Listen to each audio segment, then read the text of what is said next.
নমস্কার, আমরা এই ভিডিওটা বানাচ্ছি মূলত এসআইআর সংক্রান্ত যে ফর্ম এটা ফিল আপ করতে গিয়ে যেহেতু মানুষ অসুবিধার সম্মুখীন হচ্ছে বলে আমাদের কাছে খবর, সেই কথাকে মাথায় রেখেই আজকের এই ভিডিওটাকে আমরা বানাচ্ছি। দেখুন, আপনারা সকলেই জানেন যে এখানে যিনি ইলেক্টর তার নাম এই কলামে লেখা থাকবে। যেহেতু এটি একজন ব্যক্তির ফর্ম, সেই জন্য আমরা এটিকে ঢেকে রেখেছি।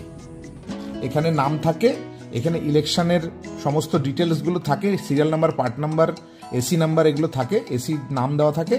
এখানে একটা কিউআর কোড থাকে যেটা আপনাদের কোনো প্রয়োজনে লাগবে না। এখানে আর ছবি দেওয়া থাকে। এখানে সাম্প্রতিক ফটো তুলে রঙিন ফটো লাগিয়ে দেবেন। এবার আসি ফর্মটা ফিল আপ করার ক্ষেত্রে। দেখুন, এখানে জন্ম তারিখের কথা বলা আছে। তো জন্ম তারিখ আধার কার্ড বা ভোটার কার্ডে লেখা থাকে, সেটা দেখে আপনি এখানে জন্ম তারিখটা লিখে দেবেন। আধার কার্ড নাম্বার ঐচ্ছিক বলা হয়েছে, এখানে আধার কার্ড নাম্বার দিয়ে দেবেন। নিজের মোবাইল নাম্বারটা এখানে দেবেন। নিজের পিতার নাম, এখানে নাম, এবং এখানে বর্তমান যে এপিক নাম্বারটা সেটা দিতে হবে। এখানে মায়ের নাম লিখবেন, এখানে নিজের মায়ের এপিক নাম্বার, বর্তমান এপিক নাম্বারটা লিখবেন। নিজের স্বামী বা স্ত্রী যদি থাকে তাহলে লিখবেন। যারা অবিবাহিত তারা NA লিখে দেবেন, যারা অবিবাহিত তারা NA লিখে দেবেন। আর যারা বিবাহিত তারা এখানে তাদের স্ত্রীর নামটা অথবা স্বামীর নামটা লিখবেন। এবং স্বামী স্ত্রীর নিশ্চয়ই এপিক নাম্বার আছে, তাহলে এপিক নাম্বার এখানে লিখবেন। এবার আসছি আমরা সর্বশেষ SIR এ নির্বাচক তালিকায় থাকা নির্বাচকের বিবরণ। এবার যদি যিনি অ্যাপ্লিক্যান্ট অর্থাৎ যার নাম এখানে ছিল তার নাম 2002 এর SIR হয়েছিল সেখানে যদি থেকে থাকে তাহলে কিন্তু তিনি এই কলামটা ফিল আপ করবেন। এবং 2002 SIR এ যাদের নাম নেই তাদের কিন্তু এই কলামটা কোনো মতেই ফিল আপ করা যাবে না। SIR এর সময় এই নির্বাচকের নাম যা ছিল তাই আছে, তাহলে তাই লিখবে। তৎকালীন এপিক নাম্বার, বর্তমান এপিক নাম্বার নয়, কিন্তু বর্তমান এপিক নাম্বার কিন্তু এইখানেই দেওয়া ছিল। এই প্রথমের যে এটা ছিল সেখানেই কিন্তু বর্তমান এপিক নাম্বারটা দেওয়া আছে। এবার কিন্তু দেখুন, এখানে কিন্তু তৎকালীন এপিক নাম্বারটা দিতে হবে যদি থাকে, যদি না থাকে দিতে হবে না। এবার এখানে আত্মীয়র নাম আছে, ওই নামের পাশে যে 2002 এর যে ইলেকটোরাল রোল যেটা আছে সেটা দেখবেন নামের পাশে একজনের নাম লেখা আছে, সেটা সাধারণত বাবার নাম এখানে লিখবেন আপনি। এবার এই আত্মীয়ের সঙ্গে আপনার সম্পর্ক হচ্ছে পিতা পুত্র, তার পিতা পুত্র লিখে দেবেন এখানে। জেলা যদি জলপাইগুড়ি হয় জলপাইগুড়ি, অন্য কোনো জেলা হলে অন্য কোনো জেলা, তৎকালীন যে জেলা ছিল সেটা। রাজ্যের নাম পশ্চিমবঙ্গ, যদি রাজ্য অন্য কোনো রাজ্যের নাম থেকে থাকে আপনার সেই রাজ্যের নাম লিখতে হবে এখানে। বিধানসভা ক্ষেত্রের নাম, তৎকালীন যে বিধানসভা ক্ষেত্রের নাম ছিল সেই বিধানসভা ক্ষেত্রের নামই কিন্তু এখানে লিখতে হবে। তখন যে বিধানসভা ক্ষেত্র ছিল সেই বিধানসভা ক্ষেত্রের নম্বরটা এখানে লিখতে হবে। বিধানসভা ক্ষেত্রের নাম, ধরুন আপনার জলপাইগুড়ি ছিল, তাহলে জলপাইগুড়ি লিখবেন এখানে। বিধানসভা ক্ষেত্রের নম্বর, তখন যে নম্বরটা ছিল, তখন যেমন জলপাইগুড়ি 20 নম্বর ছিল, 20 নম্বর লিখবেন এখানে। এক একজনের ক্ষেত্রে কিন্তু এক এক রকম হতে পারে, সেই জন্য কিন্তু এটাকে ভাববেন না যে আমি জলপাইগুড়ি লিখতে বলেছি।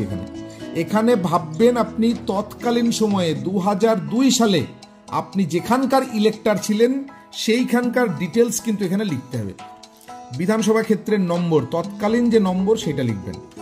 অংশ নম্বর, পার্ট নাম্বার, তখন যে পার্ট নাম্বারটা ছিল, যে তালিকাটা দেখে আপনি নামটা বার করছেন ঠিক তার উপরের দিকে দেখবেন যে অংশ নম্বর লেখা আছে। ক্রমিক সংখ্যা, যে ক্রমিক সংখ্যায় আপনার নামটা থাকবে সেই ক্রমিক সংখ্যাটা আপনাকে এখানে লিখতে হবে। এবার ধরুন আপনার SIR 2002 এ নাম নেই, তখন আপনি দেখবেন যে আপনার বাবা, মা, দাদু, দিদা, ঠাকুরদা, ঠাকুরমা, এই 6 জনের নাম কিন্তু আপনাকে, এই কজনের নামই কিন্তু এখানে লেখা যাবে। এখানে কিন্তু কাকা জ্যাঠার নাম কিন্তু লেখা যাবে না। বাবার নাম সেটা আপনি লিখবেন, মানে আপনার এই ইয়েতে যা লেখা ছিল বাবার নাম লিখলেন এখানে, বা দাদুর নাম, ঠাকুরদার নাম লিখলেন, দাদুর নাম লিখলেন, দিদার নাম লিখলেন। 6 জনের মধ্যে যে আত্মীয়র নাম আপনার ছিল তার নামই এখানে লিখতে হবে কিন্তু। এপিক নম্বর তখন যে এপিক নম্বর ছিল সেইটা লিখতে হবে। আমি যার নাম লিখলাম তার যে এপিক নাম্বার তখন ছিল, যেটা ওই দেখবেন SIR এর 2002 এর যে লিস্ট সেখানেই কিন্তু ডান পাশে দেওয়া আছে, সেটা এখানে লিখবেন। যার নাম লিখলেন তার সাধারণত বাবা অথবা স্বামীর নাম দেওয়া থাকে, সেটা এখানে লিখবেন। এই ব্যক্তির সঙ্গে আপনার যা সম্পর্ক সেটা এখানে লিখবেন। অনেকে ভুল করে এই ব্যক্তির সঙ্গে এই ব্যক্তির সম্পর্ক এখানে লিখেছেন, কোনো ভয়ের কিছু নাই। এইখানটায় দেখুন, এই যে নির্বাচক ও পরিবারের যে কোনো সদস্য সই করার জায়গা আছে, ঠিক তার ওপরে এই জায়গাটায় লিখে দিবেন এই আবেদনকারী যিনি আর যার নাম এসআইআর এ ছিল তার সাথে কি সম্পর্ক এইখানটায় আপনি লিখে দেবেন, এইখানটায় আপনি লিখে দেবেন। আচ্ছা, এবার আসি আমরা তৎকালীন যে জেলা তাই লিখবে। একবারে ফর্ম ফিল আপ করার ক্ষেত্রে এই কলামটা কিন্তু পুরনো প্রাচীন ইনফরমেশনটা দিতে হবে আপনাকে। তৎকালীন জেলা, তৎকালীন রাজ্যের নাম, তৎকালীন বিধানসভার নাম্বার, বিধানসভা ক্ষেত্রের নাম্বার, অংশ নাম্বার, ক্রমিক নাম্বার, তৎকালীন আপনার বাবা, মা, ঠাকুরদা, ঠাকুরমা, দাদু, দিদা, অর্থাৎ মায়ের দিককার মায়ের মা বাবা, এই 6 জনের মধ্যে যার নাম থাকবে তার নামের ডিটেলস এবং তৎকালীন যে ইনফরমেশন সেটা এইটুকুর মধ্যে থাকবে। এই হচ্ছে ফর্ম কমপ্লিট হয়ে গেল। এবার এখানে আপনি সিগনেচার করবেন বা আপনার পরিবারের যিনি বয়স্ক তিনি সিগনেচার করে, যদি আপনি বাড়িতে না থাকেন সিগনেচার করে জমা দেবেন। পূর্ববর্তী 2002 এসআইআরে যাদের নাম বা বাবা, মা, ঠাকুরদা, ঠাকুরমা বা দাদু, দিদা কারো নামই নেই, সেক্ষেত্রে তারা এই দুটো কলাম ফিল আপ করবেন না। তারা কেবলমাত্র ওপরের এই অংশটুকু ফিল আপ করেই জমা দেবেন। এক্ষেত্রে কোনো ভয় পাওয়ার কিছু নেই। আপনার কাছে প্রয়োজনীয় যা কিছু আছে তা দিয়েই কিন্তু আপনার এসআইআর এর ফর্ম ফিল আপ হবে। আর একটা কথা বলে রাখি, অনেকেই ভাবছেন যে ইলেকশন কমিশন 4 তারিখ পর্যন্ত সময় দিয়েছে, তখন আপনি জমা করবেন। দয়া করে এটি করবেন না, কারণ একবার ভাবুন আপনার ফর্মটা আমার অফিসে নিয়ে এসে তারপর কিন্তু এটাকে পোর্টালে আপলোড করতে হবে, সুতরাং তার জন্য কিন্তু বেশ খানিকটা সময় লাগবে। তাই অনুরোধ করব যত শীঘ্র সম্ভব আপনার ফর্ম আপনার বিএলওর কাছে জমা করুন। এইটুকু আবেদন রেখে আজকে এখানে ভিডিওটা সমাপ্ত করছি।